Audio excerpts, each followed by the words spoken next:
curve completely matches with the square box, meaning that the decision is very good. If the area under the curve is close to the diagonal side, meaning that the decision made by the radar is not that good. So that is how it works. What we do, we use this area under the curve to score each of the genes, and we find that which genes are very important and which genes are not. And given this information, we select some of the genes and we deselect lots of insignificant genes. So let me give you an example here. Assume that we have been given this data set with the class levels. So level could be some disease or non-disease, level could be some cancer or non-cancer, level could be something if you apply in the oil and petroleum field, level could be something whether there is oil in this mine or not, level could be some other things. So once we have got the level data, what we can do, we can compute the, we can decide some things. Let us assume that, okay, if we put the threshold level 2 given this data set, and we decide that those data instances whose value is less than or equal to 2, we'll put the level as 1, and those data set which has got the value greater than 2, we put the level as 2.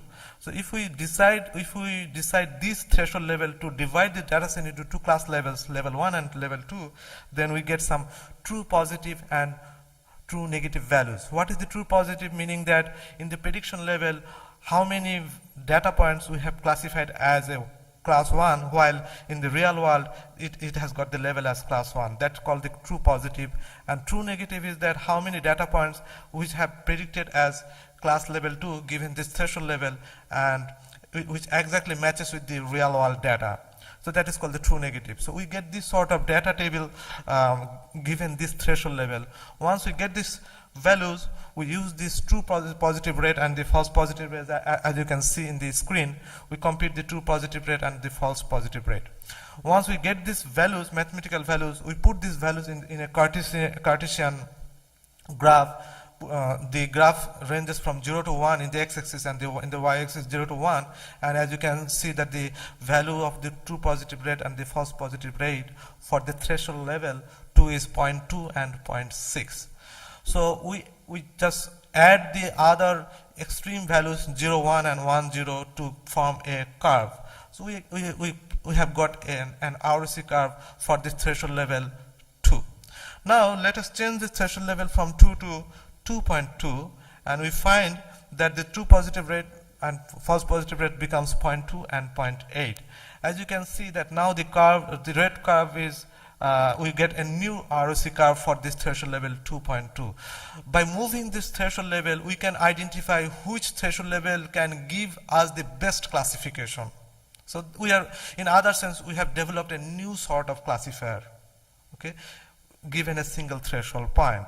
Now, looking at this graph, of course, you will agree with me that the red colored ROC plot gives you the better accuracy than the black color ROC plot, right?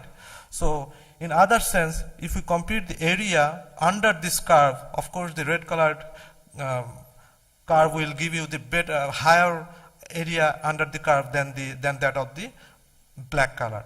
So we will use this mathematical value to select the genes given a very high dimensional gene expression data for any biological data set.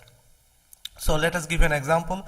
Let's assume that we have got an k dimensional data. Assume that k is very large number, maybe thousands, maybe 10,000, maybe some millions. So given these data points, and we have got the level, so each row represents a patient. So assume that I'm a patient, I go to the clinic and they collect my DNA sequencing and they get this data set for myself. So likewise, we can collect data from huge number of patients. Once we have got this database, what we can do, we can select the genes. How we can select the genes? If you look at here, say for example, for the feature 1, we get the maximum area under the curve is 0.695, while for the feature 2 or gene 2, we get the area under the curve as 0.502, and for the feature k, we get the area under the curve is 0.868. Of course, I believe that you will agree with me that feature K is the best among all other features given these data sets. So we deselect those features which are very close to the 0.5. As you recall in the previous slide, I told you that the ROC plot that goes through the diagonal or close to the diagonal does not reveal that good accuracy. And the plot that matches exactly the top corner of the plot, that gives you very good accuracy. So in this case, of course, the feature 1 and feature 2 is very close to the diagonal side, meaning that these features are insignificant in classifying the patient, whether the patient is suffering from any significant disease or not. So we deselect this 2-1, and of course we select the feature K as a very important gene feature to classify such a high dimensional data sets. So we use these area under the curve to improve the performance the classification performance of very naive classifier called K nearest neighbor classifier. So before going into details, let me discuss about what is the K nearest neighbor. Assume that we have got 10 data points and a new data points come in, and I have to classify in which class this new data point will belong to. For example, we have got something, say for example, some fruits. Say for example, apple, orange, grapes. So new fruits come in, and now if it looks like a grape, you will easily can classify that, okay, this new fruit belong to the grape species.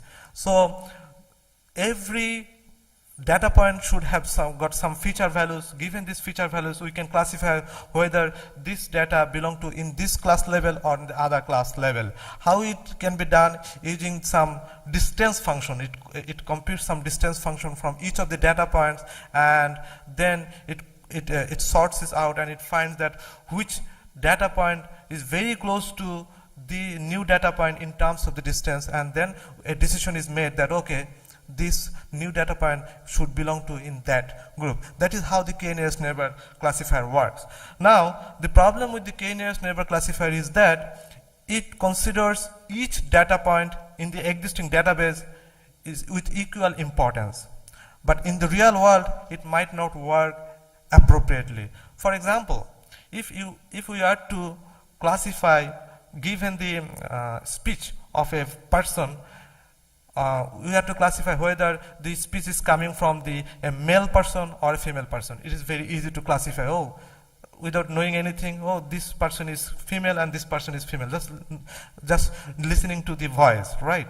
But what will happen if a person is underage, like 12 years or teenage or 10 years old, and if the person is a girl or boy, it is very difficult to differentiate whether the voice is coming out of a boy or a girl. So we consider these things very important, very seriously while classifying the gene expression data, because we want to improve the performance of this naive K nearest neighbor things. So how we do these things?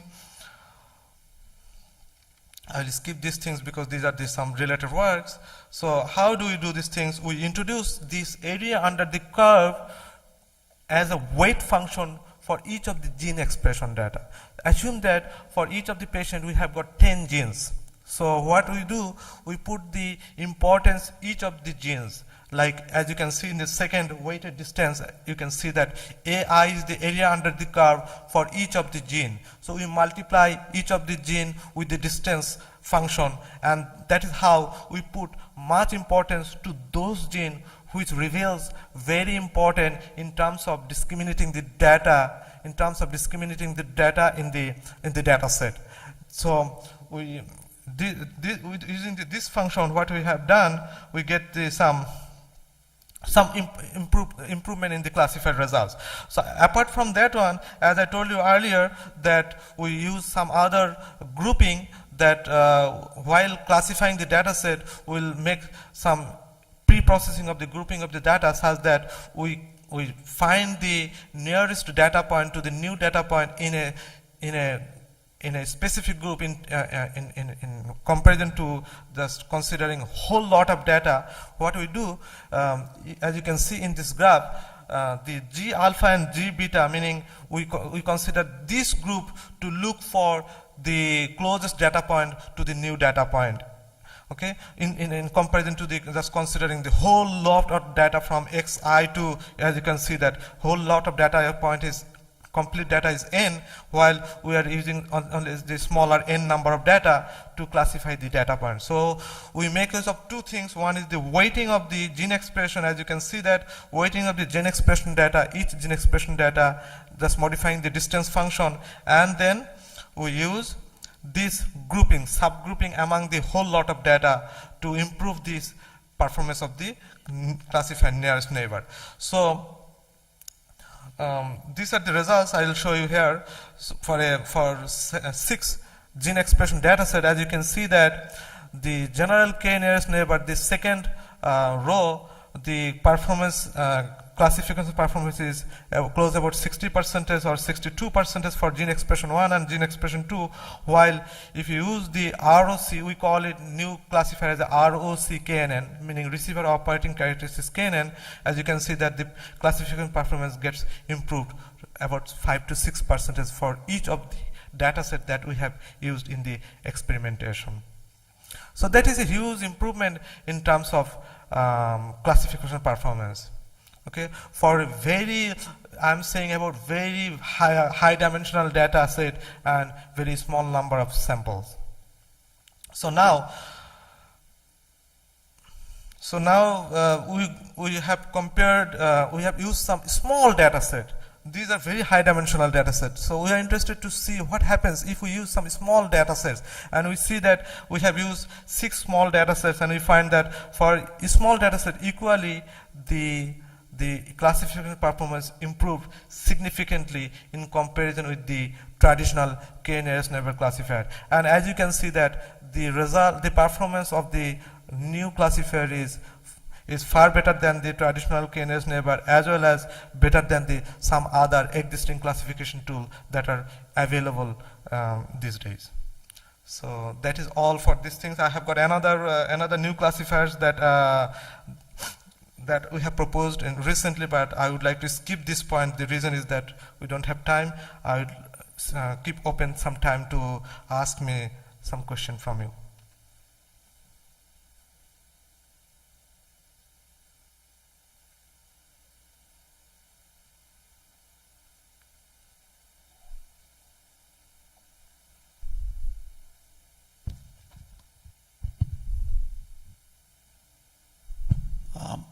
In your earlier one of the tables, you have shown that feature 1 to feature k, and feature k has the area under the curve or the integral what we get out of the feature properties, 2-dimensional. It's maximizing to 4.3 or something. Do you mean to say that this feature which is identified, it is repeatable across the cells or the DNA? In fact, we considered while computing the importance of each of the features, we compute the importance in terms of the discriminating the data set. So we consider the class level while computing the area under the curve. We consider the pair of the data points. One is the class level and the respective features. So at this moment, we don't consider whether this feature is redundant with other features or not. Okay, one point is the redundancy, yeah. But the repeatability of samples, once I increase, the feature will be dominant? No, because if there is no noise in the data set, if the features are repeated, it will give you the same number of same value of the area under the RC curve. So in that case, we can just deselect some of the repeated features, repeatability in the features. So it will not, unless there is any noise inside the data set, it will not, affect the performance of the classifier. Were you able to detect across multiple DNAs this feature? Suppose that this feature is there in several DNAs. If you take the samples with multispectrum DNA, will this feature come out with this method? Okay, so that is another, yes, I have skipped that point. If you look at here, we have tested these things, okay, whether we consider a data set and we have found, okay, this feature is important. Then we collected another data set that has been developed in another lab, and we tested using the selected features, and we found that it works exactly. And it gives you very good results. As I can show you here, look at here. We selected two features using the data set on the left hand side, that is the Ma et al. Data, and then we used the same feature in another data set that has been collected another scientist in Loi, and as you can see that it gives you very good classification accuracy in that feature, in that data set as well. Okay, thank you. Can I have a small question for you? We saw that there was improved performance in terms of the classification accuracy. What was the cost at which you got this? You mean the performance metric? There should be a cost. Yeah, so the performance metric that we have used here is area under the curve. Okay, because area under the curve is quite a popular performance metric that are used to evaluate the classifier performance. We did not use the accuracy because for such a small number of data set, accuracy could be misleading. Okay. I mean, what I wanted to say, when you use the ROC, KNN, does it increase the complexity of your classifier? Okay, you are saying about the time complexity or space complexity, right?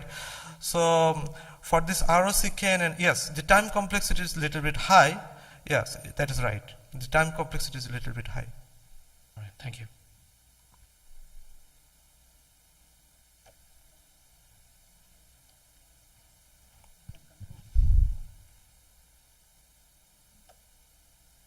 All right, thank you very much. Thank you. Thank you very much, Dr. Rafiul Hassan. Now, my favorite part, distributing certificates to the speakers.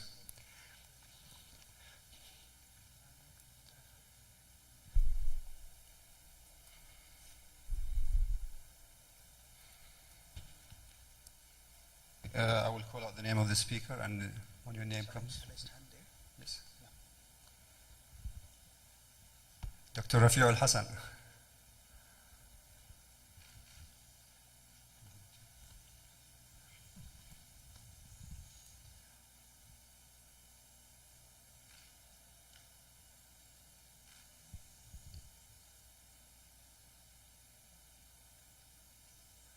Thank you very much. Well done. Yes, well done. Thank you very much.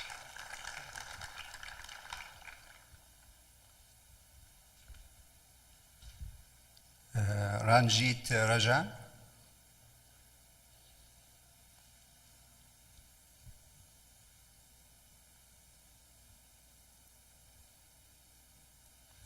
Thank you very much. Thanks. Thank you.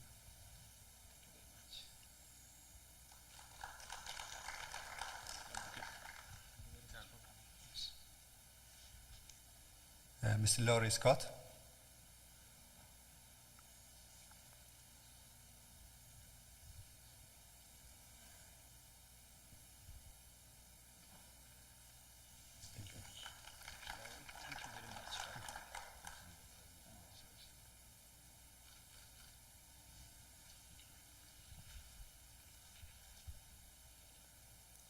Mr. Abdullah Abdul Wahid.